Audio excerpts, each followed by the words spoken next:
to manifest and actualize in their circle of influence the cadences of the light of eternity, to allow the light of eternity flow into their circle of influence and change the actual construct that they're living in.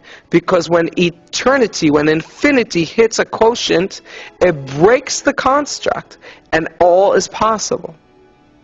And the angel within the human body has that ability when they're aligned in their soul.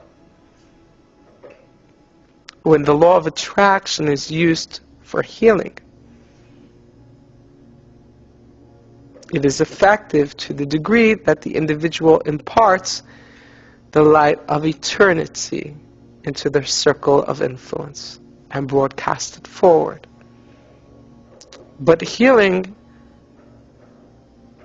if you get enough individuals, they can actually impart this resonance to the point where it reaches a crescendo and changes the complete dynamic of a situation. That's what transpires through prayer. But healing happens in a much more profound way when an individual truly wants to be healed. And the problem is, in many individuals that are not well, is that their maladies progressed because there's a part of them that doesn't want to be on this world.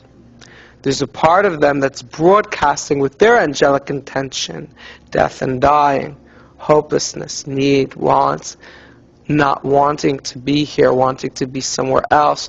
And over time, to the degree that they're intimate and passionate about what they're broadcasting, over time, it takes a toll in the actual genetics of their body.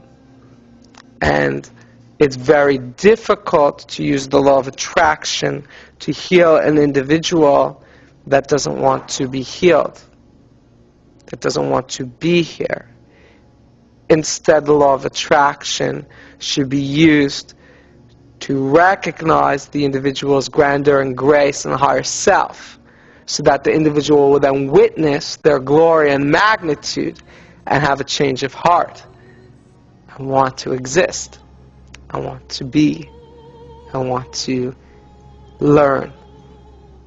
I want to be dynamic. And in that space, then it's easier to flow life resonances to an individual and impart those energies when they're in a co-creating, when they're co-creating actively instead of co-creating passively, when they're aligned with higher frequencies instead of being along with the ride with baser frequencies. Baser frequencies do not want the individual to thrive. They want the individual to be alive enough, but in a state of fear, in a state of hopelessness, or in a state of anger, rage, resentment, lacking. And the way they want to keep that individual in that frequency is by ensuring that the individual is in a state of challenge, especially physical challenge, because then the individual is constantly thinking about what's wrong. And so it continues to manifest as such. There is no hope for the individual because they're not free. They're callous already. So through the law of attraction, the law of measure for measure, we can impart the resonance of the individual's glory and freedom. And once the individual chooses that they want to be healed, not because they're afraid of dying, because if they're just afraid of dying, they're still resonating baser energies, but that they want to live. They have a song to impart. They have so much to learn and offer.